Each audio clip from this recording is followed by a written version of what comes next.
My name is Melissa Carter. I'm 58 years old, and until that fateful afternoon, I was the head of compliance at Westbridge Systems one of the largest electronics manufacturing firms in the Midwest. I had worked there for nearly 3 decades, exactly 28 years and 361 days. I knew every corner of the operation, every financial report, every irregularity, because I was the one responsible for making sure everything ran by the book, to standard, with nothing overlooked. My office was on the 8th floor, almost entirely separate from the technical and admin wings. Quiet, sunlit, and so impeccably organized that people used to jokingly call it the truth box. I've always believed that integrity is the last thing you hold on to, when everything else gets swept away. That Wednesday afternoon, it was lightly raining. I was finishing up the Q2 internal audit checklist when the admin assistant walked in and handed me a slip of paper. "The CEO wants to see you, 10th floor conference room, right now." I looked up. "Was this scheduled?" "No, but he said you'd understand." "Why?" My heart sank slightly. In almost 30 years at Westbridge, I'd never been summoned to the 10th floor without an appointment. That floor wasn't for casual meetings. It was where big decisions, or irreversible ones, were made. I walked into the conference room, where Walter Grant, the recently appointed CEO, just under a year into the job, was already waiting. He was the kind of man whose soft voice somehow sent a chill. On the table sat a slim leather folder, positioned with such precision it made me wary. "Melissa," he smiled, the kind that never reached his eyes. "How long have you been with us?" I kept my voice steady. 28 years and 361 days. "Nearly 3 decades. That's admirable." He nodded and gently slid the folder toward me. "Unfortunately, today will be your last." I looked at him, saying nothing. I didn't need to open the folder to know what this was. "Staff reduction," he said, almost like an exhale. "Operating costs are tightening. The board had to make some tough calls." I didn't react. I just listened. Every word he spoke felt like an icy blade. Not because it surprised me, but because of how calculated it was. I knew the truth. Next Monday, just 3 days away, all my retirement benefits, everything I'd worked my life to earn, would fully vest. 3 days. I stared at him, eyes unflinching. "So, this is final." Walter hesitated, perhaps caught off guard by my calm. "I know this is hard to accept, but I hope you'll sign the severance agreement. It's fairly generous, given the circumstances." I didn't touch the folder. I stood. "Thank you for informing me." He looked surprised. Maybe he was used to tears, begging, panic, but not from me. I'd reviewed thousands of lines of data over the years. I knew when something smelled rotten. And that room reeked. I left the 10th floor and stepped into the elevator like someone waking up from a long dream. The fluorescent light above flickered softly. I thought, I've always prepared for the worst, but not for betrayal. And that was the moment I knew. This wasn't just a firing. This was a calculated strike, a plan designed to erase my life's work without leaving a trace. I returned to my office in silence, the glass door clicking shut behind me like a cold full stop. Inside, everything was the same. The weekly planner, my half-drunk coffee, the file I'd been reviewing. But I knew, after today, nothing would be the same. On the desk sat the folder Walter had given me, as if someone had already placed it there. Bold print on the cover, internal severance agreement.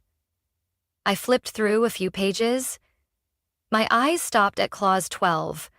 The employee agrees to waive any right to sue, dispute, or pursue financial claims, including but not limited to pensions and accrued dividends from the time of signing.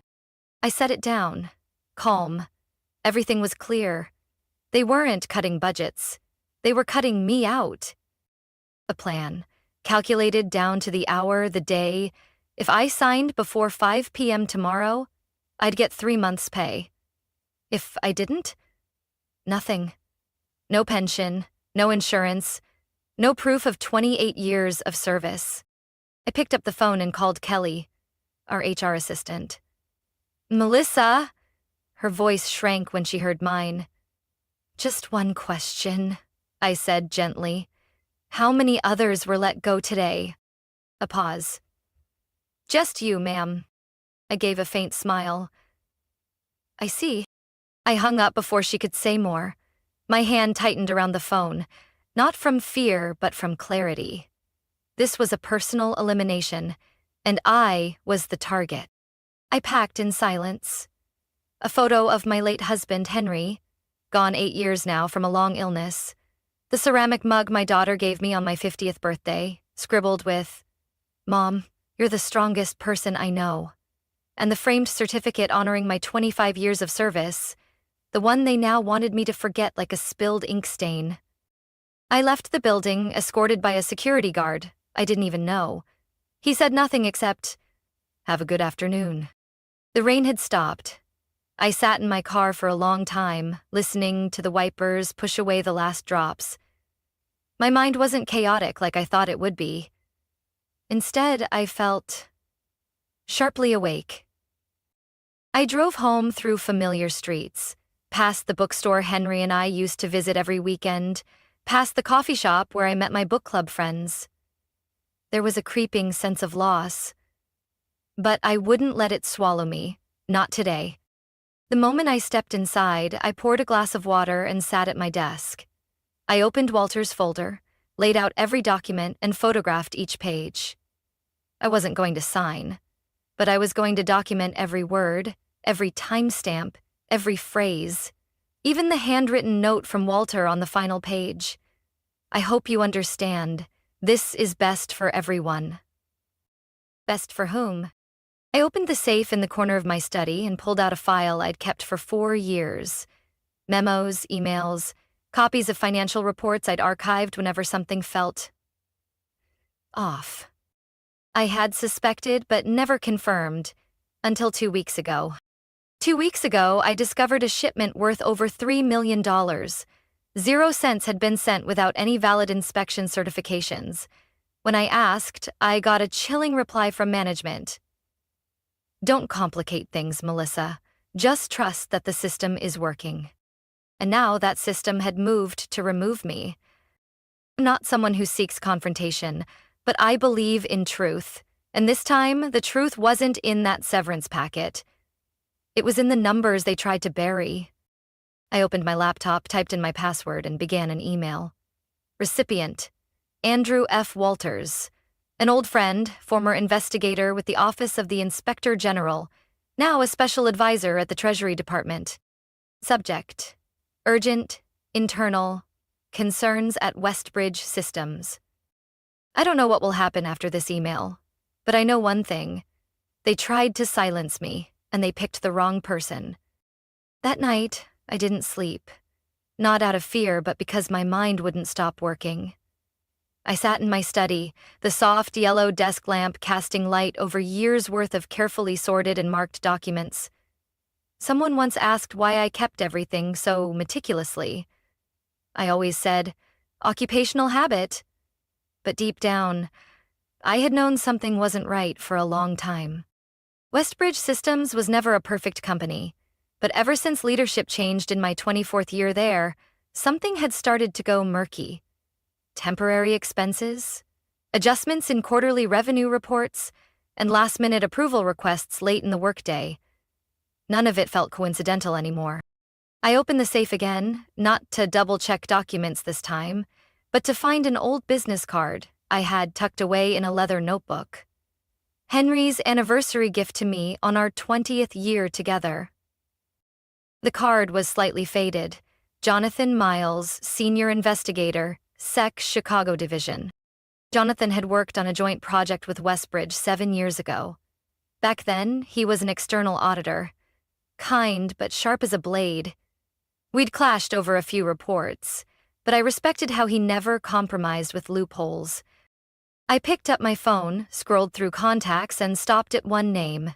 Miles, SEC. I wasn't sure if he still used the number, but I called anyway. After 3 rings, a deep and tired male voice answered. "Hello? Jonathan, it's me, Melissa Carter."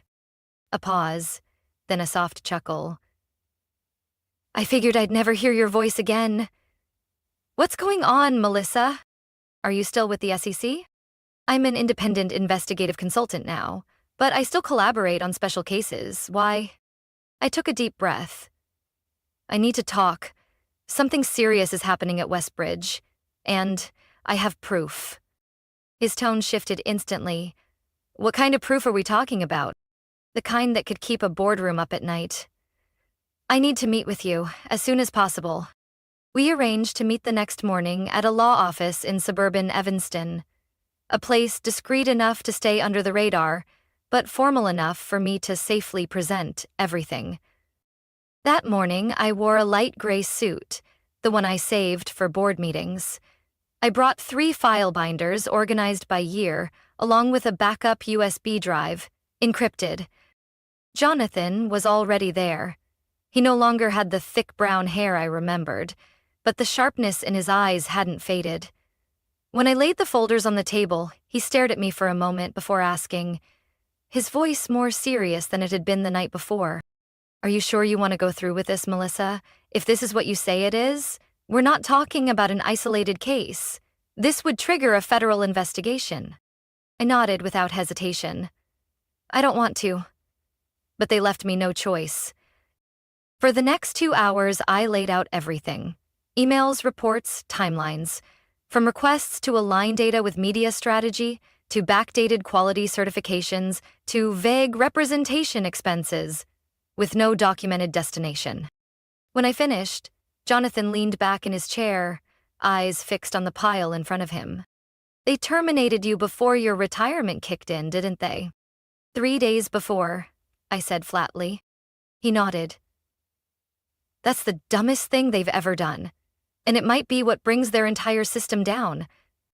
I said nothing, but inside I knew. This was the point of no return. Jonathan continued, I'm sending this directly to the Office of Special Investigations in D.C. I'll need you to stay in close contact. And Melissa? Don't sign anything, no matter how many times they call. I nodded. I won't sign. I spent nearly 3 decades doing things by the book. I won't let them take it all away with a trap disguised as paperwork. When I left the office, the sun was high. A soft breeze lifted my hair, and I felt lighter than I had in days. Not because anything was resolved, but because, finally, I had acted. And this time, the truth wouldn't be brushed aside again. Monday morning, I arrived at the Federal Building in downtown Chicago, where Jonathan had arranged a meeting with the SEC investigation team. I brought 3 boxes of documents and a hard drive containing over 1,000 pages of evidence. Everything cataloged by timeline and severity. Every note, every email, every signed report. Preserved because I had a gut feeling this day would come. The investigative team was waiting in a glass-walled conference room, the bright white lighting reflecting off dry erase boards lining the walls. Alongside Jonathan were 2 others. Lisa Moreno, lead counsel for internal investigations, and Brent Hutchins, financial data analyst, his face as serious as if every number was a red flag. Let me be clear, Lisa began after a handshake. From this moment on, everything you share with us becomes part of a formal federal investigation. It cannot be withdrawn. Are you sure you want to proceed, Melissa? I nodded firmly. I've already lost everything. They didn't give me any other option. Jonathan opened the first box, flipping through documents with laser focus. Brent connected the hard drive to his laptop, scanning the files I had organized. Falsified revenue reports, executive emails pushing for inflated profit margins, personal logs of suspicious meetings. Within 30 minutes, the room was silent.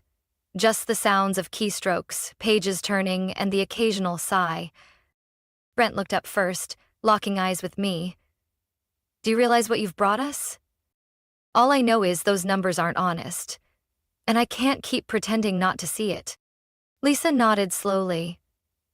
Westbridge inflated revenue by at least 18% over the past 2 years. Your files match internal tax filings we've had concerns about. But what interests me most is what happened before David Langston arrived. I nodded and slid another binder toward her. The misconduct didn't start with Langston, he just took it further, but the earliest signs began under the previous CEO, Harold Brantley. Jonathan nodded slowly. I've heard that name.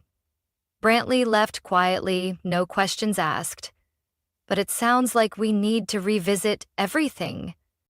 I turned to an old email thread, exchanges between Brantley and the former head of finance requesting a minor adjustment to quarterly numbers to maintain shareholder confidence. Brent stared at the screen. This isn't short-term fraud. This is a systematic financial misrepresentation strategy.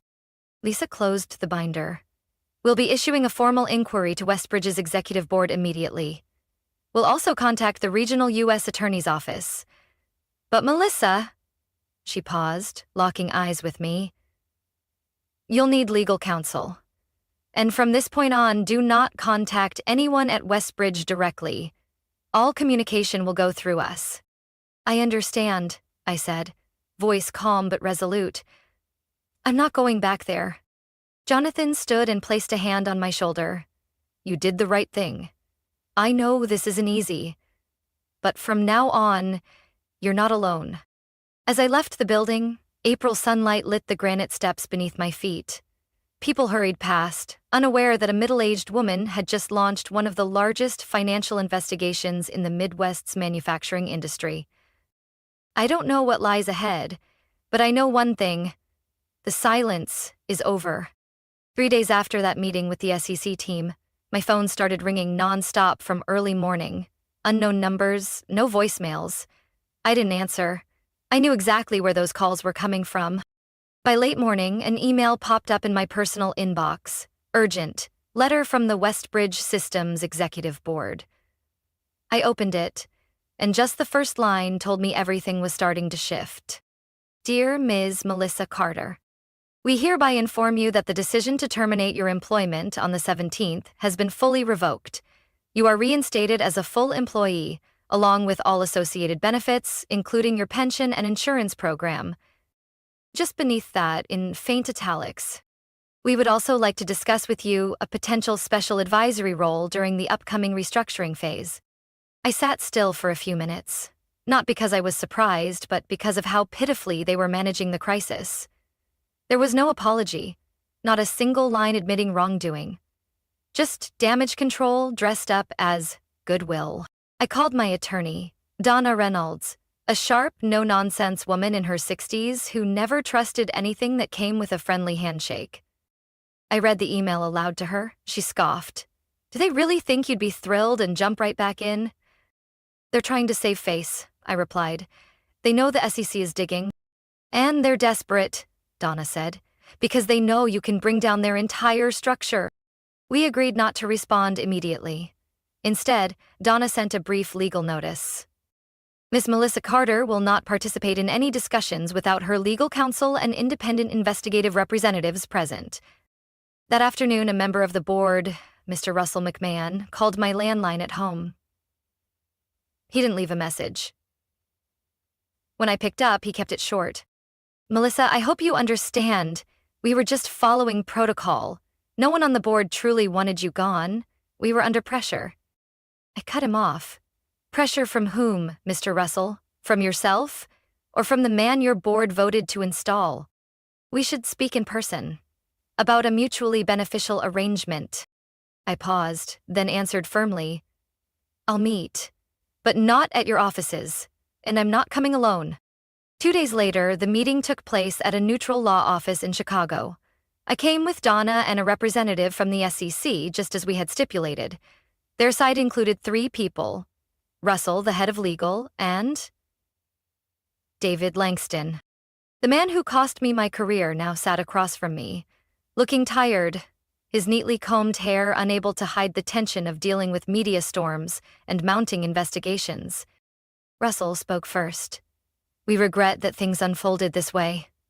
Miss Carter, the board wishes to make amends. We'd like to offer you a consulting role, double the salary, remote work, full scheduling autonomy. I'm not here to negotiate employment, I cut him off. I'm here to be clear. I'm not signing any gag order. I'm not returning in exchange for silence. I want a full investigation, and public, if necessary. David looked at me, his eyes vacant. Maybe he never believed I'd have the courage to bring it all into the light. Melissa, this doesn't have to go that far. You took away 28 years of my career with one signature, I said. If you think I'll come back and pretend like nothing happened, you've clearly underestimated me. Donna slid a document across the table, prepared by the SEC. A list of 17 formal requests requiring Westbridge's official response, including full budget approval processes, 5 years of financial reports, and all meetings involving revenue adjustment strategies. None of the three dared to sign on the spot. You're not willing to cooperate with the board to resolve this internally? Russell asked one last time, a mix of desperation and arrogance in his tone. I tried to do that for 4 years, I answered without hesitation. But when I needed the board, no one spoke up. Now it's time I let the truth speak for itself. I stood, left the room, and didn't look back at their uneasy faces. I wasn't after revenge. I just wanted the truth to come out. And now, the wheels of justice were in motion. And wouldn't stop, just because of a few hollow promises. 3 days after that tense meeting, I sat quietly in my home office, unlocking my personal safe. There was one file I hadn't handed over to the SEC. Not because I forgot, but because I was waiting for the right moment. And now, with Westbridge showing signs of panic, that moment had arrived. The file had a red label, handwritten in black ink. Internal correspondence, Q3 and Q4 Brantley era. Inside were printed emails between Harold Brantley, former CEO of Westbridge, and 3 board members from that time: Russell McMahon, Linda Rowe, and Carlton Daniels. The contents didn't just show that they were aware of report adjustment tactics. They revealed they were directly instructing the finance department to legitimize fictitious revenue. One attachment from the former head accountant even suggested allocating unrealized profits to the current quarter to maintain shareholder confidence. I sent the entire file to Jonathan and Lisa with a short note. I think it's time we complete the full picture. Jonathan called me almost immediately. Melissa, this isn't just adding fuel to the fire, this is the match. And I'd say, I replied calmly, it's time to strike it. That night, I didn't turn on the TV. But I didn't need to. Over 10 financial news sites ran the headline. Expands investigation into Westbridge Systems. Board members implicated. Investors demand transparency, and Westbridge stock plunged 30%. The next morning, the Wall Street Bulletin devoted its front page to the story. The bold headline read, Whistleblower, at 58 Melissa Carter and the fight for truth. They didn't call me a victim. They called me the one who stood up. By noon, 4 Westbridge executives submitted their resignations. Russell, Linda, and Carlton among them, the same names found in the documents I'd just released. The 4th was Doris Meeks, Director of Communications, who had overseen the PR team's efforts to craft a narrative of positive recovery. I heard the news in a call from Donna, her voice carrying a smile. You did what an entire external audit committee couldn't. Brought down a crumbling power structure from the inside. And David Langston? I asked. Donna paused, then said, officially terminated this morning. No severance, no honors, no farewell. I didn't celebrate. I simply stepped out onto the back porch and sat on the wooden chair Henry once built. A soft May breeze moved through my hair, carrying the scent of change, the scent of truth finally stepping out of the shadows. The media kept digging. Major investors demanded direct talks with the SEC. Some proposed a class action suit for prolonged lack of transparency resulting in financial losses. A partner bank announced it was suspending all cooperation until the investigation concluded. Westbridge, once seen as a symbol of stability in the Midwest manufacturing sector, was now scrambling to salvage what little reputation it had left. Jonathan texted me. They're trying to save the building, but the foundation's already rotted. I replied, Then at least let them clean up the rubble the right way. This story is no longer about me. It's become a message. A wake-up call to those who believed silence would always serve power. And I, a 58-year-old woman once cast out for telling the truth, am now living proof that the opposite is just as powerful. The fight wasn't over yet, but for the first time in years, I knew one thing for certain. I was no longer alone. 6 months after I walked out of that law office with the final batch of evidence, I sat in a federal courtroom, facing the other side of the long table covered in blue felt. David Langston entered first. Same expensive suit, same arrogant stride, but this time, his eyes didn't dart around. They were simply empty. Behind him came Carlton Daniels and Linda Rowe, 2 of the 3 board members who used to smile at me during quarterly meetings. They said nothing, walking in quietly like forgotten pawns at the end of a chess game. And then they sat, together, in the defendant's seats. The judge read the charges: securities fraud, falsifying financial statements, and withholding material information from investors. The evidence gathered by the SEC, including the documents I provided, left no room for doubt. In front of federal prosecutors, reporters, and major investors, all 3 admitted to their wrongdoing. There were no outbursts, no justifications. I looked at David, the man who had cast me aside like I was just another name on a layoff list. Our eyes met for a fleeting second, just long enough for me to see it. Not guilt, but defeat. After the hearing, I was brought into a private office to receive official notice from the CCC.